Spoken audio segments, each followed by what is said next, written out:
Salut tout le monde, c'est Kiki ND, ou vous pouvez tout simplement m'appeler Miss Réseaux Sociaux. Ravi de vous retrouver encore une fois sur ma chaîne YouTube. Alors aujourd'hui, nous allons parler d'actualité comme d'habitude. Ce sera cette fois-ci pour parler de l'histoire entre Aby Ndour ak ki nga xamante ne moom moo di Pierre Atepa Goudiaby waxtaanee itamit nga xamante ne rek moom moo di Moustapha Cissé Lo ak audio bi nga xamante ne génnee na ko yëkkati ay kàddu jëmale ko ci ki nga xamante ne moom moo di Farba Ngom ak kii di Yakham Mbaye. On va pas seulement parler d'actualité, nous allons parler aussi de ce qui se passe sur les réseaux sociaux. Pour Instagram, nous allons aller visiter la page de 10 000 problèmes. Ensuite, nous parlerons de YouTube avec la nouvelle vidéo de Viviane Chidid Ndour, Doo Ma Tere Dundu. On va un peu parler de la vidéo, mais aussi nous allons parler de Netflix avec le film 365 jours. Et pour terminer, nous parlerons de Facebook avec la page Afro Entrepreneuriat. Pour en savoir un peu plus, suivez-moi.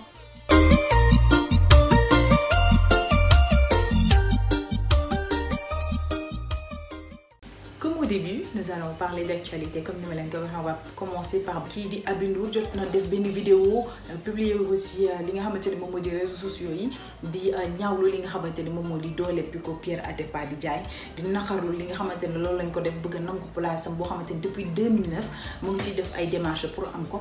Jot na sax def ay révélations xam ne ki nga xamante ne moom moo di Pierre Atepa Goudiaby bi ñu jàppee comme papaam jot na ko daal di def ay propositions yoo xamante ne daal doonul lu rafet ba tax na rek ñi nga xamante ne ñoo nekk ci réseaux sociaux yi aussi daal dinañu yëkkati seen kàddu jëmale ko ci li nga xamante ne moom moo di coow boobu bu ñenn ñi di jàppale ci xeex bi ki nga xamante ne moom moo di Aby Ndour.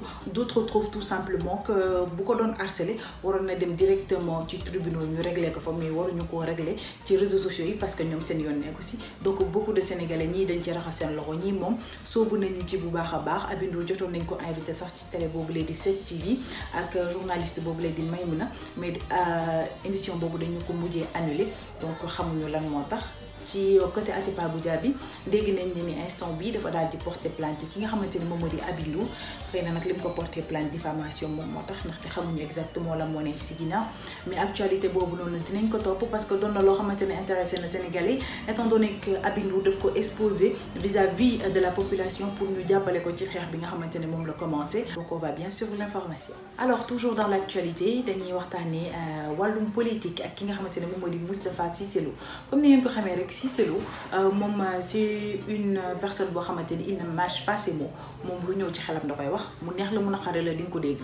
Maintenant nag il a fait sorti une vidéo wala sax audio la boo xamante ne ñu ngi ciy dégg mu yëkkati ay kàddu yu ñaaw jëmale ko ci ki nga xamante ne moom moo di Farba Ngom ak Yakham Mbaye. Am na ci loo xamante ne jot na daal di indi ay points d'interrogation ci li nga xamante ne rek moom moo di coow boobu ci Farba Ngom ak Yakham Mbaye ndaxte mu ngi naan Yakham Mbaye fi Karim Wade tëddoon fi ko CREI yi jàppoon ba tax mu tëdd fa yow yaa fa waroon a tëdd ndax ay coowal luubal ak mbir yu demee noonu yoo xamante ne kii di Yakham Mbaye jot na ko def mu nekk ay révélation yoo xamante ne rëy na jot na tamit waxaat yeneen baat yoo xamante ne xëy na sax jaaduwul man ma ci di ci jaaraat mais audio yi moom partagé nañu ko fépp ci réseaux sociaux yi mu ngi ci YouTube bi mu ngi ci internet bi donc ñëpp mën nañu koo gis.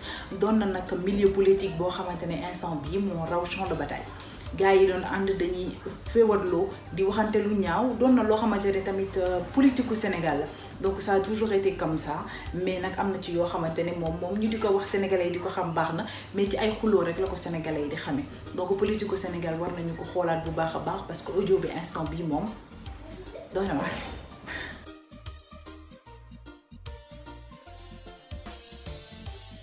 Alors, avant de finir avec l'actualité, nous allons parler un tout petit peu de deux choses. Def ko benn petite parenthèse avant de continuer. On va parler du lutteur Jules Baldé mi nga xamante ne fan yi la génn àddina moom nag dafa feebaroon jotoon na toog ci réseaux sociaux yi ñaan ndimbal waaye nag kenn fekk si wu ko jàppale ko rek ci li nga xamante ne moom moo di feebar bi ko dal du moom dong bëri na ci ay nit yoo xamante ne muy théâtre kat ay nit yoo xamante ne ils étaient célèbres fii ci Sénégal wala nekkoon ci Dakar nekk ci ay tolof di ñaan ndimbal te nit ñi du leen ci fekk si doon na loo xamante ne ñaaw na.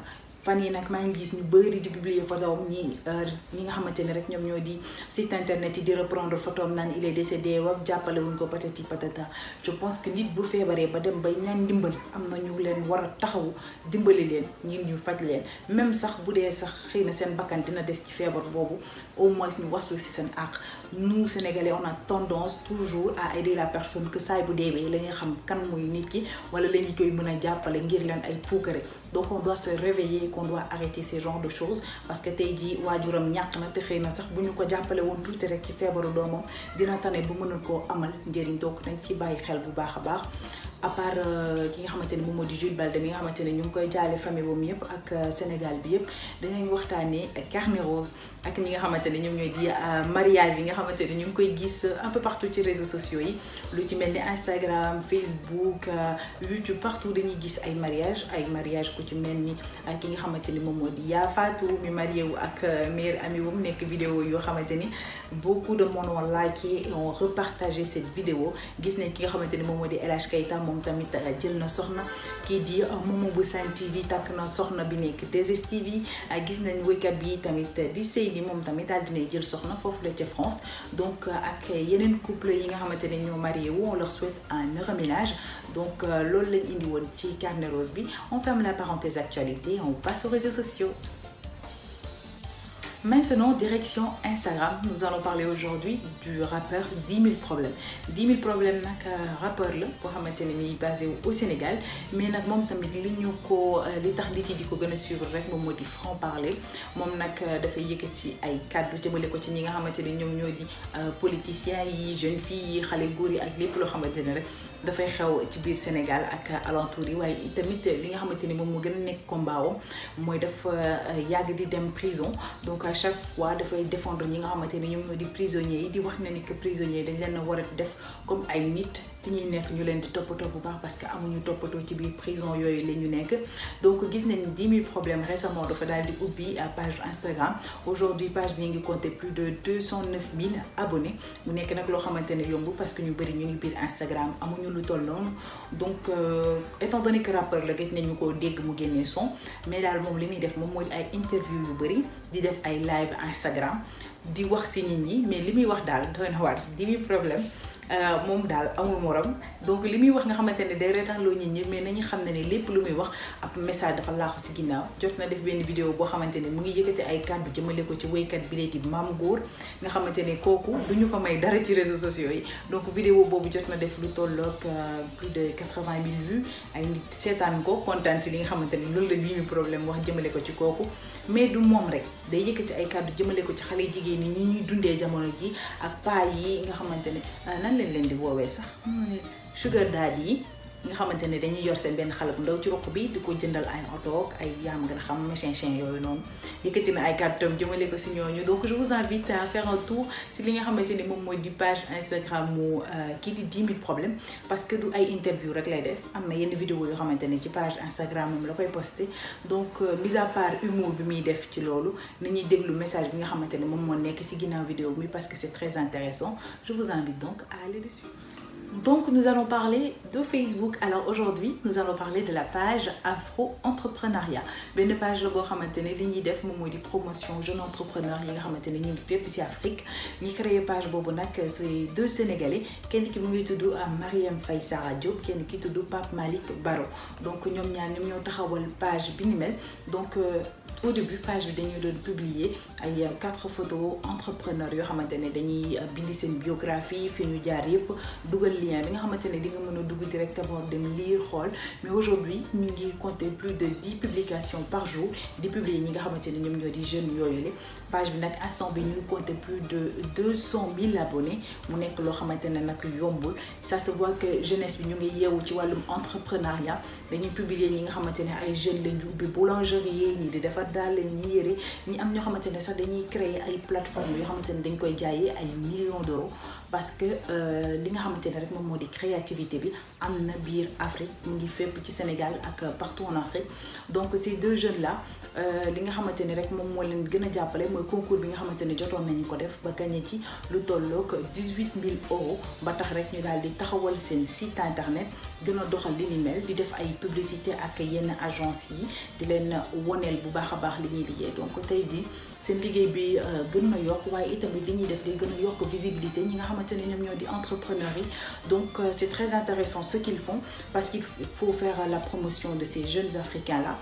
tout ce que li nga xamante ni on va l'acheter à l'étranger on le produit en Afrique dans notre pays ou bien dans les autres pays. Donc c'est quelque chose de très intéressant. Je vous invite vous tous à aller regarder la page parce qu'aujourd'hui ku si nekk rek di nga gis sa bopp ci li sa morom di créer. Ce qui est le plus intéressant, c'est qu'ils ne postent pas seulement la photo de la personne, comme je l'ai dit tantôt. Ils mettent la biographie de la personne.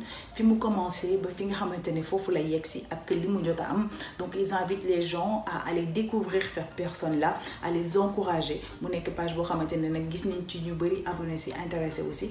Donc ñepp ñi nga xamantene rek walum entrepreneuriat, ça les intéresse. C'est quelque chose bo xamantene ñom ils ont envie de sauter le pas mais ñëmé wuñu. Donc je vous invite à aller regarder la page, à liker, à vous abonner, à faire tout ce que vous voulez, mais allez visiter parce que c'est une page très intéressante.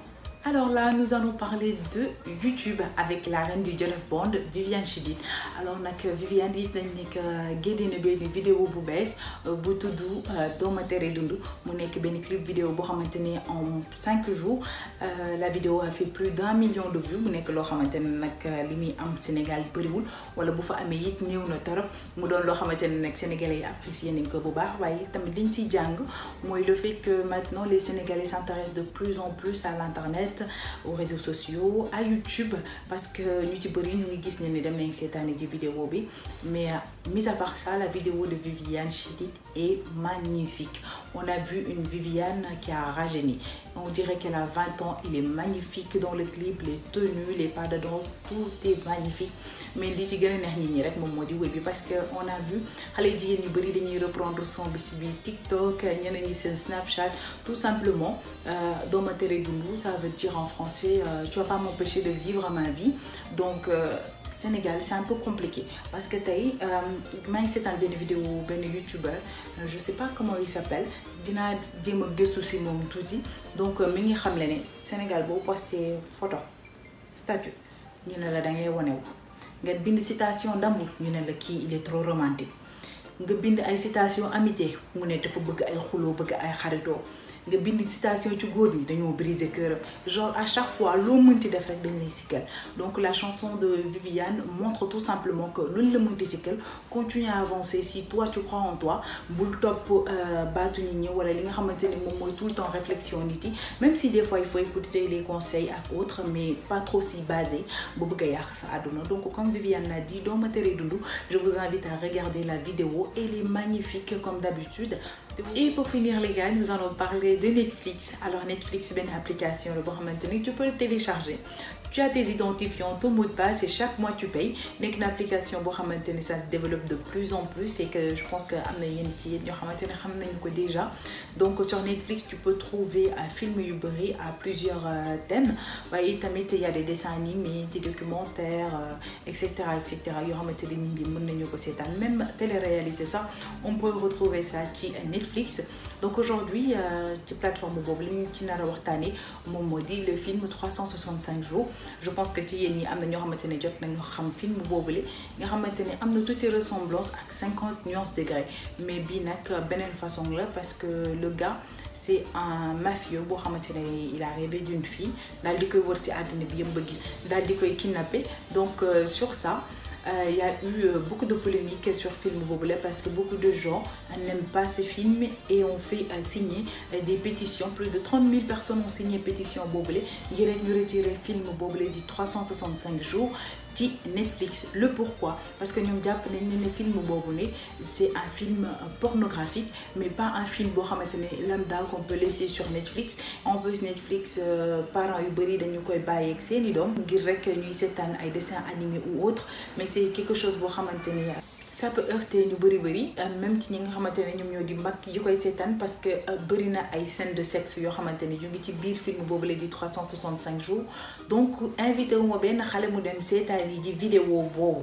J'en parle dans ma vidéo parce que je pense que peut-être ay xale mën nañ gis vidéo bi sur YouTube entre autres. C'est interdit, vous ne devez pas voir cette vidéo. Donc parents yi dañuy gën a bàyyi xel ci xale yi gën leen bàyyi xel ci internet bi parce que c'est vrai que xale yi léegi sont très intelligents côté smartphone et autres, mais on doit les surveiller tout le temps H24 bu leen bàyyi ak loolu. Donc film bi nag pour ñu ko seetaanu qui ont envie de découvrir ce film, je vous invite à aller le voir sur Netflix. Vous pouvez le voir tranquillement si vous avez déjà en compte.